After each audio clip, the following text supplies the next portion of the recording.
The ancient space station hung in the void like a forgotten diamond, its crystalline surfaces reflecting the light of distant stars.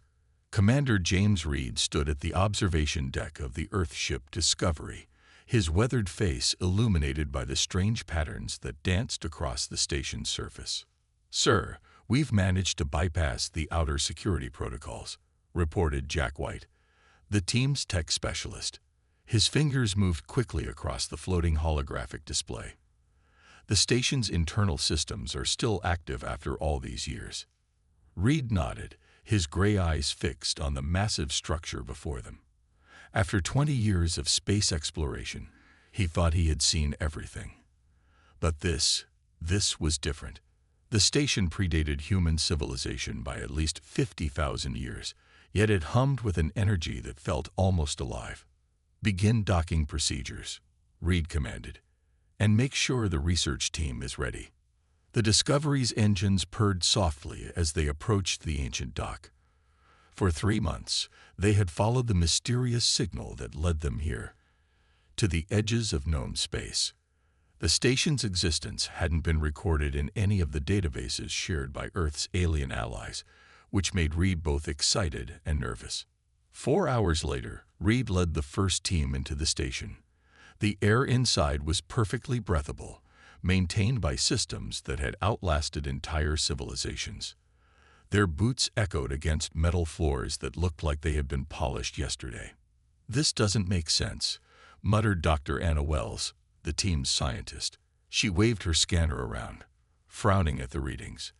"The energy signatures suggest constant use, but there's no one here. No signs of recent life at all." They moved deeper into the station, passing through corridors that seemed to bend in impossible ways. The walls were covered in shifting patterns that looked almost like star maps, but they changed every time someone tried to focus on them. In the heart of the station, they found the first clue. "Commander," called Jack from a large circular room, "you need to see this." The room was dominated by a massive holographic display showing what looked like a game board, but unlike anything they had ever seen. It stretched in 4 dimensions, with pieces that moved through both space and time. Around the room, hundreds of seats were arranged in tiered circles, each equipped with complex control interfaces. "It's some kind of game room," Anna said, her voice filled with wonder. "But the complexity. This isn't just for entertainment." Reed approached one of the control panels. The moment his hand touched it, the entire room came alive. Holographic figures appeared in the seats around them, recordings of ancient alien species, some humanoid, others completely beyond human understanding. A voice spoke in their minds, translated automatically by their neural implants.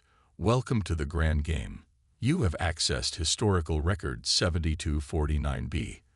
The following is a recording of the regional championships, year 989,232 of the standard calendar."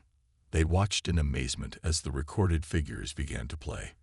The game pieces moved in patterns that made Reed's head hurt. Each move seemed to affect not just the current state of play, but its past and future as well. "This is incredible," Jack whispered. "Look at how they're calculating probabilities across multiple timelines. They're not just playing in 3 dimensions, but in 4, maybe even 5. "It's more than that," Anna added, her fingers flying over her data pad. "According to these readings, this isn't just a game. It's how they make decisions. Territory rights, resource allocation, political power. It's all decided through this." Reed felt a chill run down his spine as the implications hit him. "You're saying that somewhere out there, advanced civilizations are still playing this game? That this is how the galaxy is really run?" Before anyone could answer, a new hologram appeared in the center of the room. It showed the current state of the galaxy, with hundreds of active game sessions happening simultaneously. And there, at the edge of human space, a marker blinked. "New play RDTTTE. QA round required." "Well," Reed said, looking at his team's worried faces, "I guess we just got humanity invited to the galaxy's oldest game." He paused, watching the pieces move across the vast board. The question is, are we ready to play? The ancient station hummed around them, as if waiting for their answer. Humanity had just stumbled onto something much bigger than themselves, and somehow Reed knew that nothing would ever be the same again. Tom Walker stood before the Earth Defense Council, his simple black suit a stark contrast to the elaborate uniforms around him. At 55 years old, with gray hair and steady hands, he looked more like a kind grandfather than humanity's last hope. "You want me to play a game?" he asked, looking at the holographic replay of what Commander Reed's team had discovered. "I'm just a chess player." General Roberts stepped forward, his face stern. "You're not just a chess player, Mr. Walker. You're the only human who ever beat 6 different AI systems simultaneously. We need your unique approach." The room fell silent as the main screen lit up. A tall figure appeared, one of the bright ones. Its body glowed with soft blue light, and its voice echoed with age. "Greetings, Earth representatives," it said. "You have discovered the grand game, and as per galactic law, you must now participate or surrender all rights to expand beyond your current territory." Tom watched as the alien explained the rules. Each move in the game affected real space, real resources, real lives. Other species used massive quantum computers to calculate their strategies. They had programs that could predict millions of moves ahead. "You have 1 Earth month to prepare your player," the bright one continued. "Choose wisely. The game does not forgive mistakes." After the transmission ended, Tom walked to the display showing the game board. "You know what's interesting?" he said, touching one of the floating pieces. "They're so focused on perfect calculations that they've forgotten something important." "And what's that?" General Roberts asked. Tom smiled. "Sometimes, the best move isn't the most logical one." 2 weeks later, Tom found himself on the neutral space station where new players were trained. His teacher was an alien called Blue, named for the color of its crystalline body. Unlike the other trainers who worked with complex computers, Blue preferred to teach the old way. "Your species is different," Blue said, moving a piece across the 4-dimensional board. "The others think this makes you weak. I think it makes you interesting." Tom learned that the game combined elements of every strategy game ever created. Pieces moved through space and time, and a single move could ripple across multiple realities. Other species spent years letting their computers analyze every possible outcome. "But you," Blue noted, watching Tom make a particularly unexpected move, "you play from here." The alien touched its chest, approximating where a human heart would be. During his training, Tom received messages from Earth. The Council was nervous. Other races had begun blocking Earth's trade routes, trying to pressure them to withdraw from the game. Some alien traders whispered that Earth wasn't ready, that humans were too primitive to compete. "They're afraid," Kate Miller told him during a secure call. As Earth's tactical advisor, she had been analyzing the game's history. "We're the first species in 10,000 years to qualify without using predictive AI." "Good," Tom replied, studying the particularly complex game position. "Fear makes people make mistakes, even aliens." On the final day of training, Blue presented Tom with a challenge, a simulation of the qualifying round. Tom played for 6 hours straight, his moves breaking every conventional strategy the game had seen in millennia. "You lost," Blue said when it was over. "Did I?" Tom asked, pointing to the board. "Look again." Blue's crystalline form flickered in surprise. While Tom had indeed lost more pieces and territory, his remaining positions threatened his opponent's core worlds. One more move would force a stalemate, something that hadn't happened in centuries. "You understand," Blue said softly. "The game is not about winning every battle. It's about making moves your opponent never expects," Tom finished, "even if those moves seem wrong at first." The next morning, Tom stood ready for his first real match. Through the viewing window, he could see ships from 100 alien civilizations, all coming to watch Earth's debut. Many expected to see humans fail spectacularly. Tom straightened his simple black jacket and smiled. They were about to learn that humanity's greatest strength wasn't in their computers or calculations, but in their ability to be brilliantly, wonderfully unpredictable. The training room spun with countless holographic symbols, each representing a different rule of the grand game. Tom Walker sat in the center, his eyes following the dancing lights as Blue explained the most complex game system ever created. "Watch carefully," Blue said, its crystal form glowing softly. "This move here, it doesn't just take the piece. It changes the entire sector's past." Tom rubbed his tired eyes. They had been at this for 16 hours straight. On the main board, a simple-looking move had just rewrote the history of an entire star system. "So if I move here," Tom pointed to a spot that pulsed with red light, "I'm not just claiming that space. I'm changing how it developed over the last 1,000 years."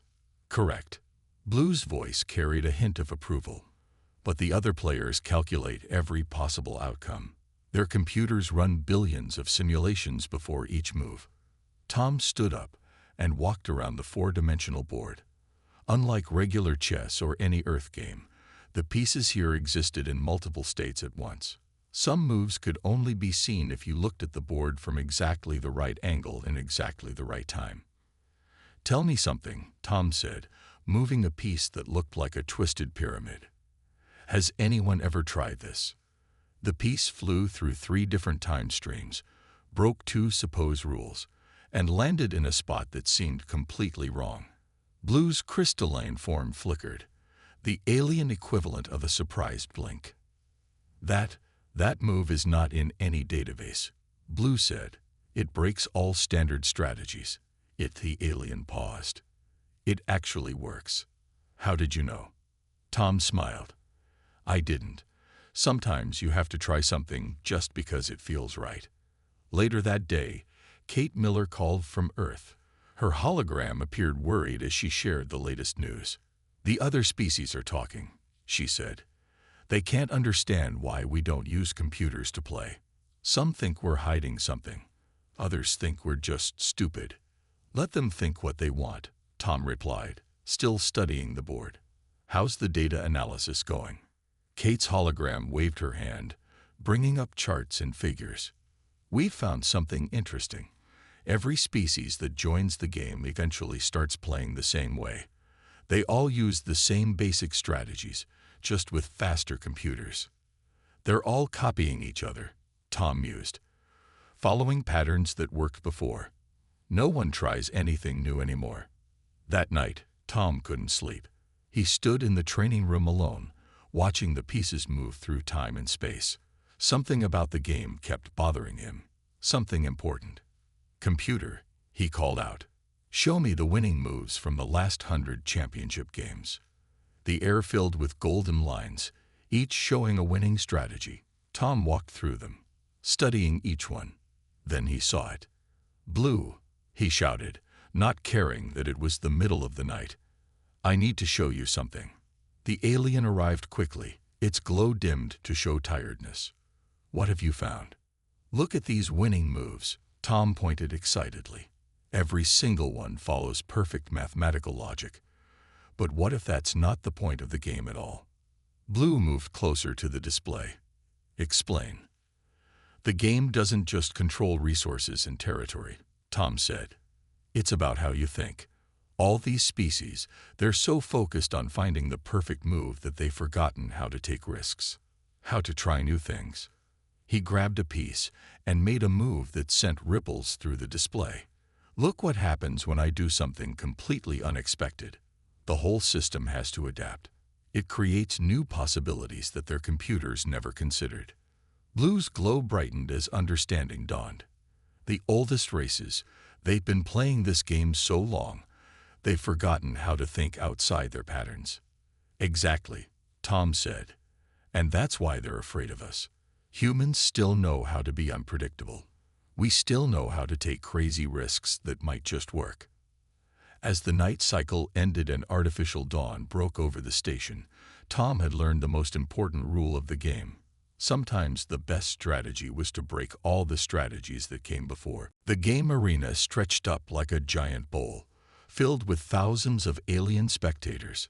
Tom Walker stood on the player's platform, facing his first real opponent, a tall, machine-like being from the bright star systems. Round 1 of Earth qualification begins now. The announcer's voice echoed through the chamber. Player Walker versus Grand Calculator Max.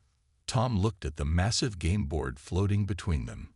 His opponent had brought 3 quantum computers, each one more powerful than all of Earth's computers combined. Tom had brought nothing but his mind and a small cup of coffee. "Your move first, Earth player," the machine being hummed. Its voice sounded like music played through static. Tom closed his eyes for a moment, then reached out and made his opening move. A gasp went through the crowd. He had moved a piece backwards in time, something no new player had ever done in their first game. Invalid move probability, 89.2%. Grand Calculator Max announced. Strategy unsound. Calculating counter move. But Tom wasn't playing by the computer's rules. While his opponent spent precious minutes calculating perfect moves, Tom played quickly, instinctively. He made moves that seemed wrong, even foolish, until suddenly they weren't. "Fascinating," Blue whispered from the observer's bench. "He's not trying to win through perfect calculation. He's creating chaos in the system." After 3 hours, the machine being froze. Its computers had encountered something they couldn't process, a situation where the logical move would lead to certain defeat, but all the logical moves violated their core programming. "Winner, Earth player Walker," the announcer called out as Grand Calculator Max admitted defeat. The next opponent was different. A cloud of floating lights that could process moves 1,000 times faster than the machine being. But they found the same problem.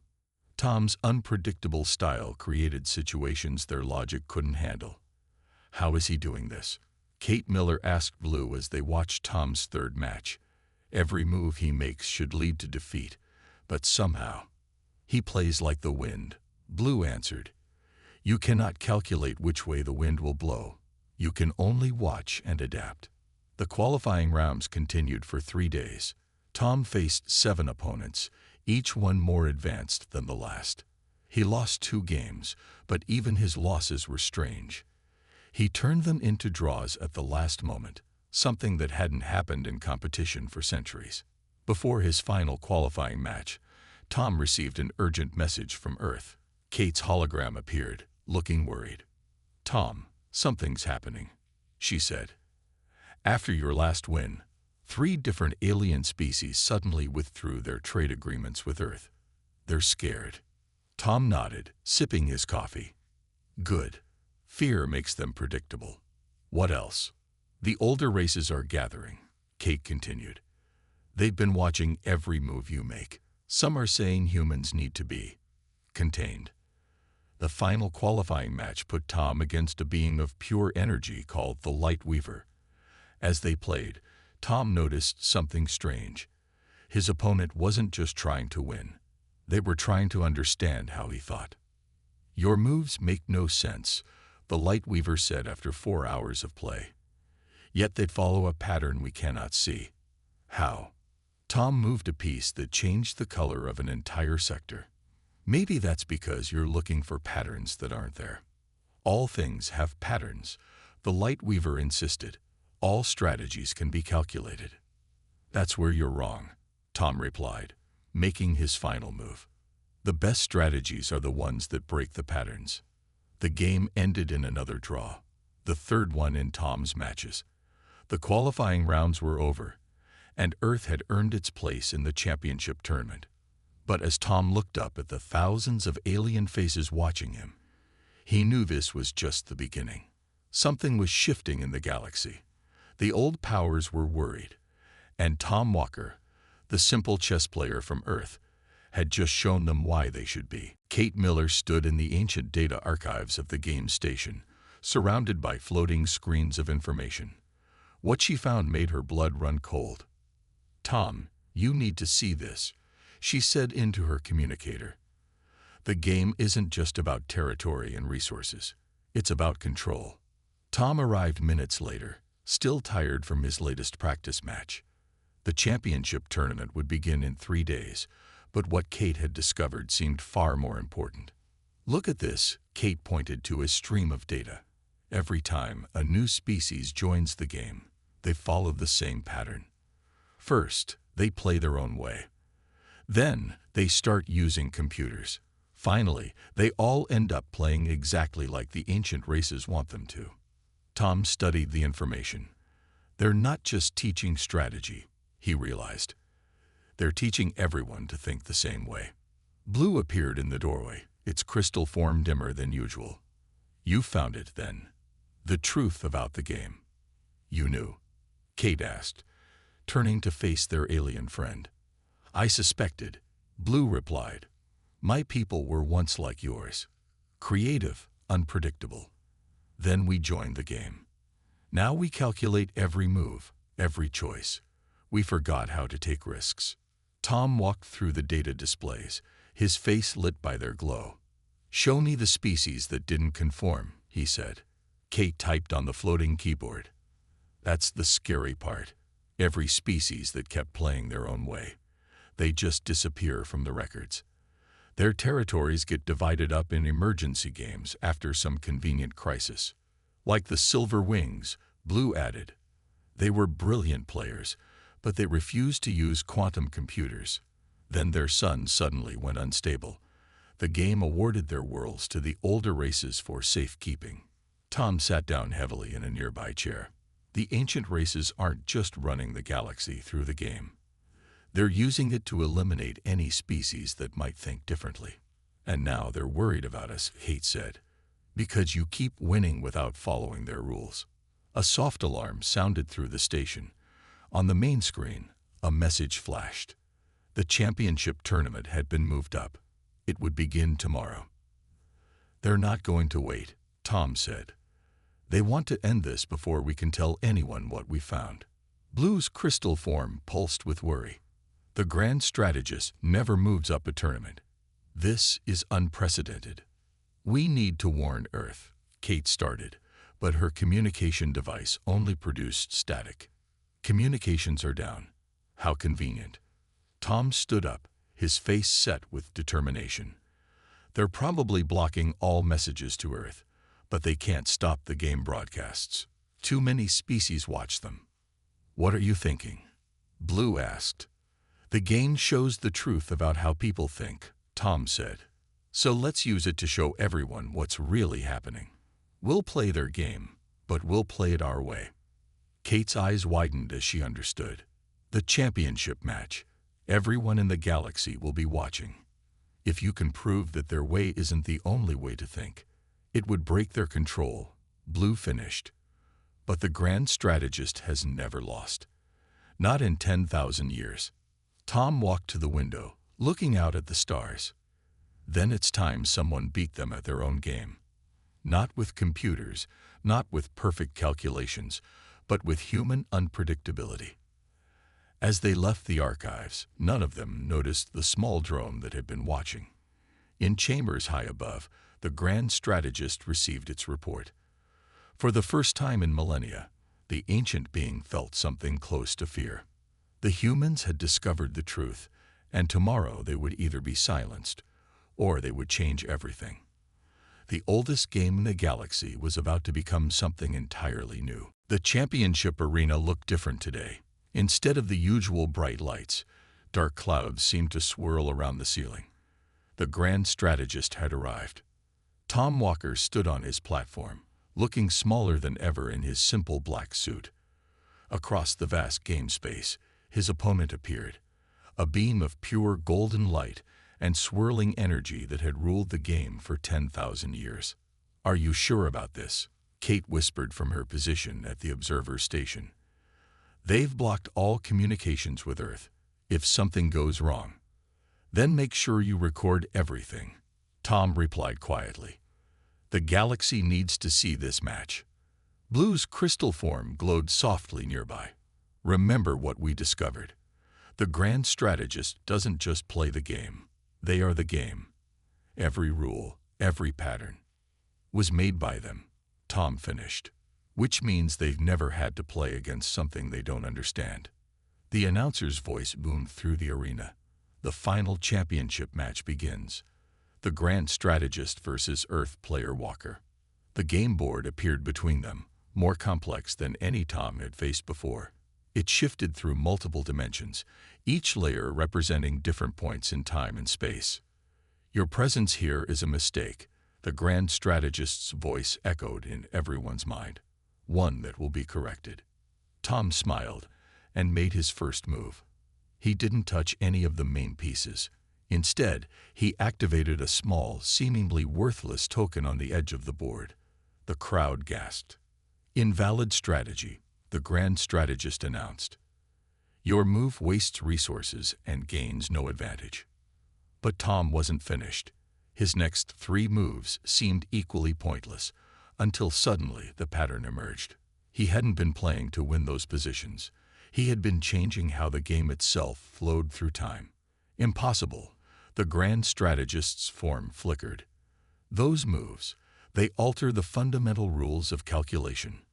In the observer's station, Kate's eyes widened. Look at the data streams, she told Blue. Tom's not just playing the game. He's changing how it works. The Grand Strategist launched a complex series of moves, each one designed to force Tom into familiar patterns. But Tom didn't play patterns. Each of his moves seemed random, chaotic, even wrong. Until they weren't. You cannot win with disorder, the Grand Strategist declared, its golden form growing brighter with frustration. The game requires perfect calculation. No, Tom replied calmly, moving another piece. The game requires thought. Real thought. Not just following the patterns you created. Hours passed. The Grand Strategist's moves became faster, more aggressive. They tried to overwhelm Tom with sheer computational power, running billions of calculations per second. But Tom kept playing his own way. He took risks that made the audience gasp. He made moves that seemed to break the rules, only to reveal new ways those rules could work. Look, someone in the crowd shouted. The game board had changed. Where there had been strict patterns of light and dark, now new colors swirled. New possibilities were appearing that had never existed before. The Grand Strategist's light dimmed slightly. What have you done? I showed them the truth, Tom said, loud enough for everyone to hear. The game isn't about following your patterns. It's about finding new ways to think. With his next move, Tom created a situation that no computer could calculate. It wasn't an attack or a defense, it was a choice. The Grand Strategist could either adapt to a new way of playing or lose everything trying to maintain the old patterns. The golden being froze, caught in an impossible decision. All across the galaxy, species watching the broadcast saw something they had never seen before. The perfect system was breaking down, and something new was taking its place. Tom stood straight, knowing his next move would either change the galaxy forever or end humanity's chance to grow beyond its borders. He reached for the final piece, ready to show the galaxy that the future belonged to those who dared to think differently. Tom Walker's final move hung in the air between him and the Grand Strategist. The piece he had chosen wasn't the most powerful on the board. It was one of the smallest. But as it moved through time and space, it changed everything. What are you doing? The Grand Strategist's golden form pulsed with confusion. That move, it creates a paradox. Tom nodded. Exactly. Because sometimes the best way forward is to question everything we think we know. The piece landed, and the game board exploded with new colors and patterns. Thousands of years of rigid rules began to shift. The game wasn't just changing, it was evolving. Look at the data, Kate called from her station. Every piece on the board. They're all connected now. Not just through strategy, but through possibility. The Grand Strategist's light flickered as their perfect system faced something it had never encountered before. True change. This is not how the game is played. Maybe that's the problem, Tom said quietly. The game stopped being about growth and became about control. You forgot what it was meant to be. In the audience, species that had played the same patterns for centuries watched in amazement as new moves became possible. The rigid structure of the game was transforming into something more open, more alive. Blue's crystal form glowed brighter than ever. He's done it. The patterns, they're not breaking. They're growing. The grand strategist made one last attempt to force the game back into its old form, but it was too late. Tom's moves had shown everyone watching that there wasn't just one way to think, one way to play, one way to grow. The game is larger than your rules, Tom said, addressing not just the grand strategist, but all the ancient races who had used it to control others. It's about how we all think together, how we all grow together. Finally, the grand strategist's form dimmed. For the first time in 10,000 years, the ancient being spoke not with command but with wonder. We had forgotten. The game was never meant to limit thought. It was meant to expand it. The game board stabilized, showing not victory or defeat, but a new kind of balance. Tom's human unpredictability had not destroyed the system. It had renewed it. The championship match is concluded. The announcer's voice seemed uncertain. The result is a new beginning. The grand strategist finished. Their golden form had changed, now showing swirls of other colors. Earth player Walker has not just played the game. He has reminded us of its true purpose. Communications with Earth suddenly reopened. On screens throughout the arena, they could see celebrations breaking out across human space. But something else was happening too. Reports coming in from across the galaxy, Kate announced, reading from her displays. Species that were forced to play by the old rules, they're starting to remember their own ways of thinking. The game is changing everywhere. The grand strategist turned to Tom. For 10,000 years, we thought we were preserving order, but we were stifling growth. Humanity's gift is not just its unpredictability. It is your ability to show us new possibilities. So what happens now? Tom asked, looking at the transformed game board. Now, Blue said, the real game begins. Not one of control, but one of discovery. Every species bringing their own way of thinking, their own gifts to share. The grand strategist's form shifted again, becoming a simpler, clearer light. The Galactic Council will be reformed. New voices will be heard. And the game will grow as we all grow together. Tom looked out at the thousands of beings watching, each one seeing new possibilities in the way they thought, the way they lived, the way they could grow. That's the thing about games, he said with a smile. The best ones don't end. They just keep teaching us new ways to play. Above them, the dark clouds that had filled the arena had cleared. The stars shone brightly, seeming to pulse with new energy, new hope. Humanity had not just won their place among the stars. They had helped everyone remember why they reached for those stars in the first place. The galaxy's oldest game had become its newest beginning.